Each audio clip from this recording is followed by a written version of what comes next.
Hi, everyone. Welcome to Motivational Moments, and it's my pleasure to be here with you and share some inspiration and some encouragement for us, especially this important month being International Women's Month. Isn't that cool? And International Women's Day was on Monday, the 8th. And I did a little research because I wanted to find out, how did this all start? Who came up with this idea of International Women's Day? And then how did it expand into International Women's Month? So basically, what I learned was in 1908, way back when, women were feeling, oppressed and not equal to men. And that's how it all started in 1908. So they did some march in New York City. I think it was about I'm looking around here. It's 15,000 women marched through New York City, and they were demanding shorter hours, better pay, and voting rights. 1908, can you imagine? Well, it goes on for years, and every year there's this International Women's Day, and then it expanded to different states. Then it expanded to different countries around the world. And then in 2011, in the United States, President Barack Obama proclaimed March 2011 to be Women's History Month, which is really awesome. And what that month did and continues to do is that it highlights all the accomplishments that women have achieved during that time. So that was 2011. Here we are in 2021. And think of how far we've come in women's rights. And look at all the women politicians there are compared to what it was like before. Then I read something else about Hillary Clinton, who was the Secretary of State in 2011. And she launched something called the 100 Women Initiative, empowering women and girls through international exchanges. And I thought that was pretty amazing back then. And then in the United Kingdom, celebrity activist Annie Lennox led a march across one of London's iconic bridges, and bringing awareness and support for global charity Women for Women International. So, and a lot of other charities came out of that, and many celebrations from that to raise money for women's organizations. So I thought this was kind of really relevant for today, and it was nice to get this historical perspective of how it started, how it transformed from an International Women's Day into an International Women's Month. And then I have to say, I wonder if many or most of you watched the interview with Oprah Winfrey and with Harry and Meghan Markle.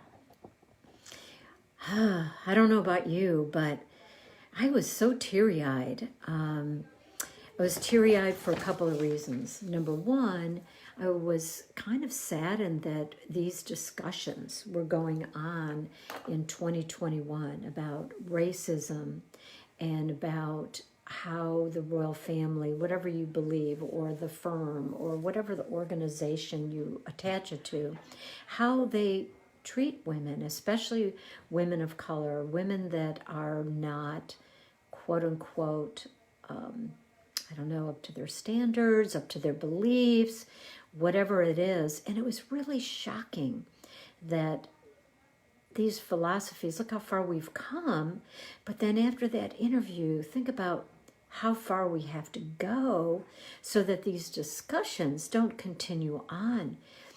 I thought it was just absolutely incredible when Meghan and Harry talked about that when she was pregnant, or even before when she was pregnant, when they were getting married, someone in the royal family said, well, if you have children, you've got to think about or be concerned about what color the skin will be or how dark it will be when you have a child.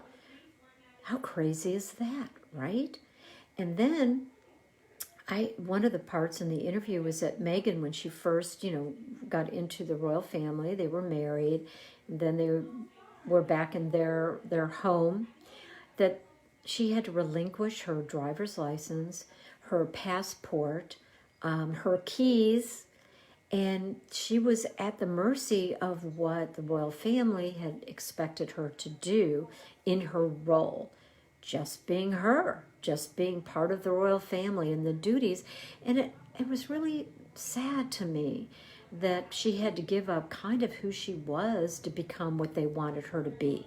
The good news is that they were able to break away from that system, and they're still able to do the charity work that they love and they love to serve, but they're doing it on their own terms, which I think is pretty darn special. So whatever you believe, I do think that there is more work to be done for women and about women and women's rights, and just sort of like, I think it's set us back a decade or two in dealing with these issues. So my advice is to do some research like I did. Look at how this has started, where it's gone, and where it can go. Maybe join some women's groups, whether they're activist groups or not, it really doesn't matter, but be more involved with women's issues. For example, I'm on the board of Micah's Place, which is Nassau County's only domestic violence shelter and organization in this county. And I hear stories all the time about women who have had the guts to make a change, to leave their partner and to seek shelter for a while and then get on their own with finding a job and an apartment and earning their own way. And it's just such a wonderful organization. I'm very proud to be part of it. And I just see that there's still a lot more work to be done. So whatever you feel is your calling, whether it's something in domestic violence, sexual abuse, women's rights, or just to help empower other women, it is important that we support each other 100% and move forward so we can make a real difference in this country and in the world. So please feel free to make some comments and also let me know maybe what your plans are. What do you want to do? How can you help women? And how can I help support you further? Because I'm all about it, And Women with Guts, I love hearing stories about women that have had the guts to overcome obstacles in their lives. So please share your stories and let me know what you're doing on a personal and professional level to help change the lives of women today. Thanks for tuning in, and I appreciate all of you. And happy Women's International Month. Take care.